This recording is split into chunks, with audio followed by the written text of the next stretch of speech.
जब लालची बेटे ने 1 नवंबर के नए बैंक नियमों का झूठा डर दिखाकर पिता की जीवन भर की कमाई हड़पनी चाही, तब बैंक मैनेजर के एक खुलासे ने बेटे के होश उड़ा दिए।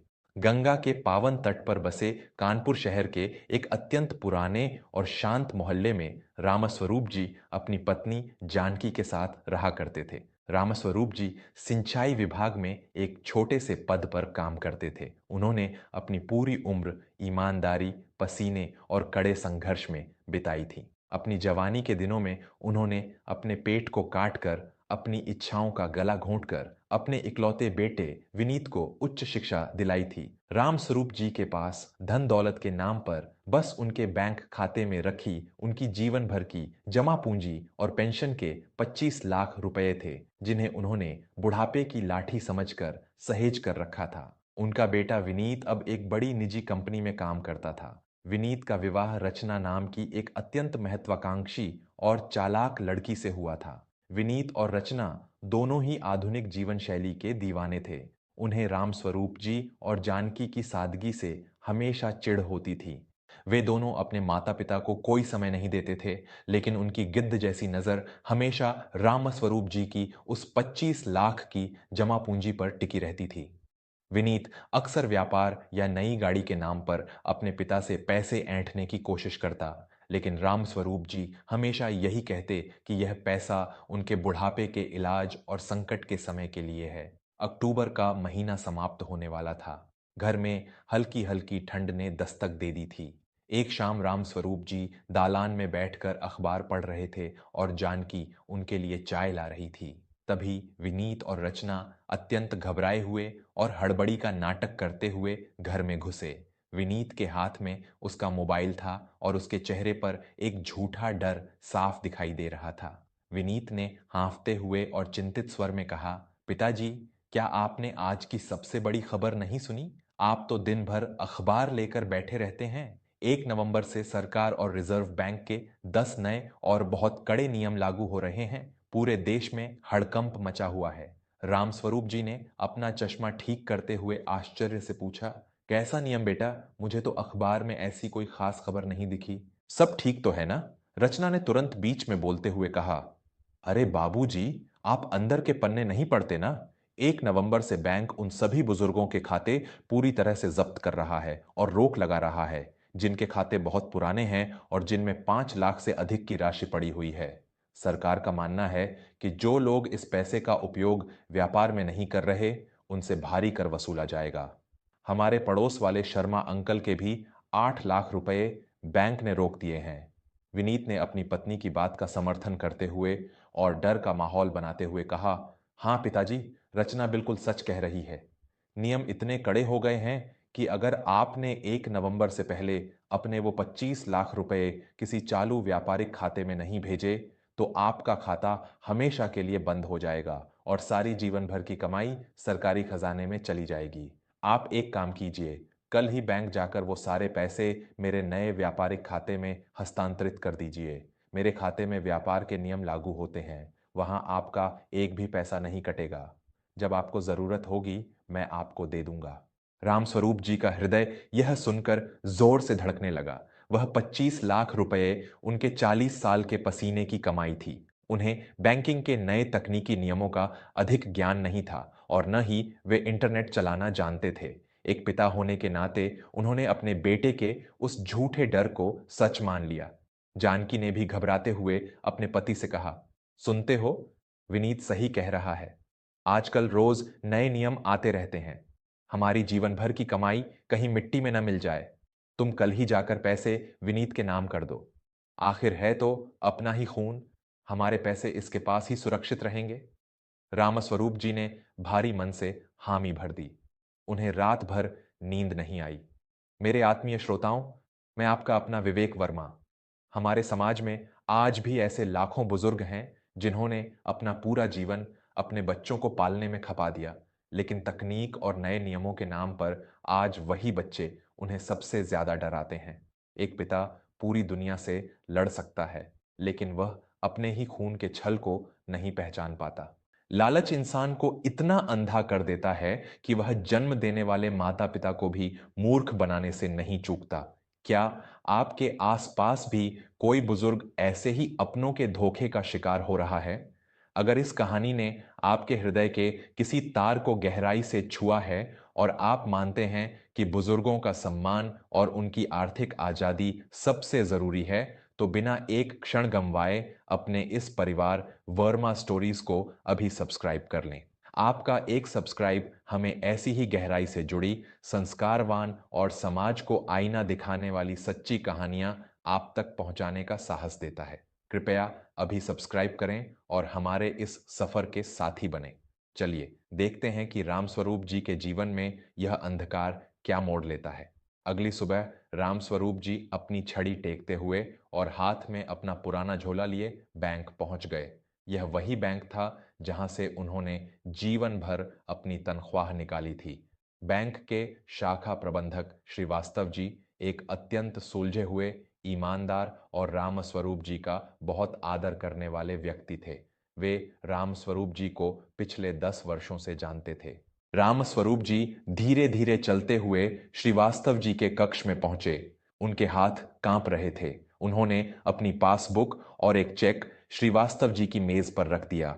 रामस्वरूप जी ने अत्यंत उदास और घबराए हुए स्वर में कहा, श्रीवास्तव जी, मेरे खाते में जो 25 लाख रुपए हैं, उन्हें आप तुरंत मेरे बेटे विनीत के खाते में भेज दीजिए। मेरे पास समय बहुत कम है। 1 नवंबर से लागू होने वाले उन 10 नए नियमों के कारण मैं अपनी खून पसीने की कमाई को जब्त होते हुए नहीं देख सकता। श्रीवास्तव जी ने चेक उठाया और रामस्वरूप जी की बात सुनकर वे पूरी तरह से हैरान रह गए। उन्होंने अपनी कुर्सी से उठकर रामस्वरूप जी को पानी का एक गिलास दिया। श्रीवास्तव जी ने आश्चर्य से पूछा, रामस्वरूप जी, शांत हो जाइए और बैठिए। यह आप क्या कह रहे हैं? 1 नवंबर से ऐसे कौन से नियम आ रहे हैं जिनमें बुजुर्गों के खाते जब्त हो जाएंगे? आपको यह किसने बताया? रामस्वरूप जी ने मासूमियत से उत्तर दिया, मेरे बेटे विनीत ने बताया है। उसने कहा है कि सरकार उन पुराने खातों को रोक रही है जिनमें 5 लाख से अधिक पैसा है और भारी कर लगा रही है। इसलिए मैं यह पैसा उसके व्यापारिक खाते में भेज रहा हूं ताकि यह सुरक्षित रहे। यह सुनते ही श्रीवास्तव जी का चेहरा क्रोध और हताशा से भर गया। वे समझ गए कि एक लालची बेटे ने अपने ही पिता की जीवन भर की कमाई हड़पने के लिए कितना घिनौना जाल बिछाया है। श्रीवास्तव जी ने रामस्वरूप जी का हाथ अपने हाथों में लिया और अत्यंत गंभीर स्वर में वो कड़वा सत्य उजागर किया जिसने रामस्वरूप जी की दुनिया हिला दी। रामस्वरूप जी, मैं आपको यह बात बताते हुए बहुत पीड़ा महसूस कर रहा हूं, लेकिन आपका बेटा विनीत आपसे सफेद झूठ बोल रहा है। 1 नवंबर से या किसी भी तारीख से रिजर्व बैंक का ऐसा कोई भी नियम लागू नहीं हो रहा है जो बुजुर्गों के पैसे जब्त करता हो, बल्कि सच्चाई तो यह है कि बैंक के नए नियम बुजुर्गों की सुरक्षा के लिए और कड़े किए जा रहे हैं। अब बिना आपकी प्रत्यक्ष अनुमति और आपके अंगूठे के निशान के कोई भी आपके खाते से एक बड़ा हिस्सा नहीं निकाल सकता। यह नियम धोखाधड़ी रोकने के लिए है, न कि आपका पैसा छीनने के लिए। रामस्वरूप जी स्तब्ध रह गए। उनके मुंह से कोई शब्द नहीं निकल रहा था। श्रीवास्तव जी ने आगे कहा, आपकी आंखें खोलने के लिए मुझे एक और कड़वा सच बताना होगा। मुझे इसलिए भी सब कुछ समझ आ गया क्योंकि कल दोपहर को आपका बेटा विनीत इसी बैंक में आया था। उसने मुझसे पूछा था कि अगर पिता की मानसिक स्थिति ठीक न हो तो क्या उनके बिना आए उनके जाली हस्ताक्षर से उनकी सारी जमा पूंजी निकाली जा सकती है। जब मैंने उसे पुलिस की धमकी दी तब वह यहां से भागा था। रामस्वरूप जी, वह 1 नवंबर के नए नियमों का झूठा डर दिखाकर चालाकी से आपकी सारी कमाई अपने नाम करवाना चाहता है ताकि वह आपको बेसहारा कर सके। प्यारे दोस्तों, जब एक पिता के सामने उसके ही बेटे की गद्दारी और उसके छल का पर्दाफाश होता है तो वह दर्द दुनिया के किसी भी प्रहार से अधिक भयंकर होता है। जिस बेटे को उंगली पकड़कर चलना सिखाया, वही बेटा आज कागज के चंद टुकड़ों के लिए अपने पिता की गर्दन पर छुरी चला रहा था। हमारे समाज में बुजुर्गों के साथ होने वाला सबसे बड़ा आर्थिक शोषण घर की चारदीवारी के भीतर ही होता है। क्या पैसे की भूख ने आज रिश्तों को पूरी तरह से खोखला कर दिया है? अगर श्रीवास्तव जी की इस ईमानदारी और राम स्वरूप जी के इस दर्द ने आपके भी अंतर्मन को झकझोर दिया है, तो इस वीडियो को बीच में छोड़कर न जाएं। अपने हृदय की सच्चाई के साथ अभी वर्मा स्टोरीज चैनल को सब्सक्राइब कर लें। आपका जुड़ना ही हमारे लिए सबसे बड़ी प्रेरणा है। आइए कहानी के उस चरम बिंदु पर चलते हैं जहां एक पिता अपने आंसू पोंछकर अपने लालची बेटे को उसके जीवन का सबसे बड़ा सबक सिखाता है। श्रीवास्तव जी की बातें सुनकर राम स्वरूप जी की आंखों से आंसुओं की एक मोटी धार बह निकली। लेकिन यह आंसू केवल दुख के नहीं थे, बल्कि उस विश्वास के टूटने के थे जो उन्होंने अपने बेटे पर किया था। कुछ ही पलों में राम स्वरूप जी के चेहरे पर छाई वह उदासी एक कठोर और अटल पौरुष में बदल गई। उन्होंने अपने आंसू पोंछे और अपनी छड़ी को कसकर पकड़ लिया। उन्होंने श्रीवास्तव जी की आंखों में देखते हुए एक बहुत ही कड़ा निर्णय लिया। श्रीवास्तव जी, आज आपने मेरे पैसे ही नहीं, बल्कि मेरे बुढ़ापे का आत्मसम्मान भी बचा लिया। आप यह 25 लाख रुपए मेरे खाते से निकालिए और इन्हें बैंक की उस वरिष्ठ नागरिक बचत योजना में डाल दीजिए, जिसमें अगले 10 सालों तक यह पैसा कोई नहीं निकाल सकता, स्वयं मैं भी नहीं। और इसका सारा ब्याज सीधा मेरी पत्नी जानकी के खाते में जाना चाहिए। आज मैं उस लालची सांप का फन हमेशा के लिए कुचल दूंगा। श्रीवास्तव जी ने मुस्कुराते हुए हामी भरी और अगले 1 घंटे में सारा कागजी काम पूरा कर दिया। रामस्वरूप जी एक नई पासबुक और एक रसीद लेकर बैंक से बाहर निकले। उनके कदमों में अब घबराहट नहीं, बल्कि एक शेर जैसी चाल थी। जब रामस्वरूप जी वापस अपने घर पहुंचे तो विनीत और रचना दालान में बैठे बहुत ही बेसब्री से उनका इंतजार कर रहे थे। रचना ने बड़ी ही मीठी मुस्कान के साथ रामस्वरूप जी को पानी का गिलास दिया। विनीत ने अपनी उत्सुकता छिपाते हुए पूछा, पिताजी, आप आ गए? बैंक का सारा काम हो गया ना? पैसे मेरे खाते में सुरक्षित पहुंच गए ना? अब आपको 1 नवंबर के किसी नियम से डरने की जरूरत नहीं है। रामस्वरूप जी ने पानी का गिलास मेज पर रखा। उनकी आंखों में एक ज्वाला धधक रही थी।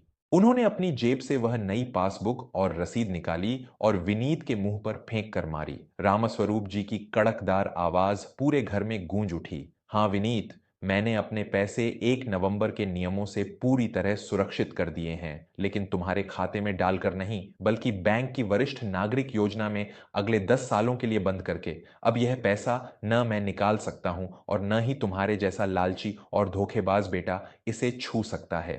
विनीत और रचना के पैरों तले जमीन खिसक गई।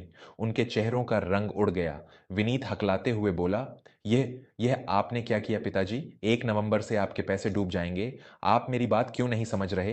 रामस्वरूप जी ने अपनी उंगली विनीत की ओर उठाते हुए वो तमाचा जड़ा, जिसकी गूंज विनीत को जीवन भर याद रहने वाली थी। बस कर मूर्ख, मुझे बैंक के उन नए नियमों की पूरी सच्चाई पता चल गई है। बैंक ने बुजुर्गों के खाते जब्त करने के लिए नहीं, बल्कि तुम्हारे जैसे गिद्धों से हमारे पैसे बचाने के लिए नियम बनाए हैं। तू कल बैंक जाकर मेरे जाली हस्ताक्षर से पैसे निकालने का जो घटिया खेल खेल रहा था, श्रीवास्तव जी ने मुझे सब बता दिया है। मुझे शर्म आती है कि मैंने अपना पूरा जीवन तेरे जैसे स्वार्थी इंसान को पालने में बर्बाद कर दिया। रचना ने अपनी गलती छिपाने के लिए कुछ बोलना चाहा, लेकिन जानकी, जो रसोई से सब कुछ सुन रही थी, बाहर आ गई। जानकी ने भी कठोर स्वर में कहा, चुप रह रचना। हमें तो लगा था कि हम अपने बुढ़ापे में तुम्हारे सहारे रहेंगे, लेकिन तुम तो हमें ही सड़क पर लाने की साजिश रच रहे थे। आज से इस घर में हमारा पैसा और हमारा सम्मान हमारी अपनी शर्तों पर रहेगा। अगर तुम दोनों को इस घर में रहना है तो मर्यादा में रहना सीखो, वरना दरवाजा खुला है। विनीत और रचना का सारा अहंकार, सारी चालाकी और पैसों का वह लालच मिट्टी में मिल गया। वे सिर झुकाए वहां से चुपचाप अपने कमरे में चले गए। उस दिन के बाद से रामस्वरूप जी और जानकी ने अपने जीवन के निर्णय स्वयं लेना शुरू कर दिया। उनके पास अब सम्मान भी था और आर्थिक आजादी भी। दोस्तों, यह कहानी हमें जीवन का एक बहुत बड़ा और शाश्वत सत्य सिखाती है। एक पिता अपने बच्चों पर आंख मूंद कर विश्वास करता है, लेकिन बुढ़ापे में अपनी आर्थिक स्वतंत्रता कभी किसी के हाथ में नहीं सौंपनी चाहिए। इंटरनेट और नए नियमों के नाम पर आज कई बुजुर्ग ठगे जा रहे हैं, और दुख की बात यह है कि कई बार ठगने वाले उनके अपने ही होते हैं। अपनी जीवन भर की कमाई पर अपना अधिकार बनाए रखें, क्योंकि बुढ़ापे में पैसा केवल जरूरत नहीं बल्कि इंसान के आत्मसम्मान की सबसे बड़ी लाठी होता है। अगर रामस्वरूप जी के इस साहस और सत्य की इस जीत ने आपके हृदय को गहराई तक छुआ है और आप चाहते हैं कि हमारे समाज के हर बुजुर्ग को सम्मान और सुरक्षा मिले, तो बिना कोई झिझक के अभी वर्मा स्टोरीज चैनल को सब्सक्राइब कर लें। आपका एक सब्सक्राइब और आपका साथ ही मेरी सबसे बड़ी ताकत है, जो मुझे ऐसी ही अनमोल, धर्म से जुड़ी और जीवन की कड़वी सच्चाइयों को उजागर करने वाली कहानियां आप तक पहुंचाने का माध्यम बनता है। अपने माता पिता का सम्मान करें, उनके साथ छल न करें और जीवन की सच्चाई से जुड़ी ऐसी ही कहानियों के लिए हमेशा सुनते रहें अपना पसंदीदा channel Verma stories. Comment box में पूरे भाव से सत्यमेव जयते या माता पिता की जय अवश्य लिखें। ईश्वर आपके परिवार पर सदा अपनी कृपा बनाए रखें। आप सभी का हृदय से बहुत बहुत धन्यवाद।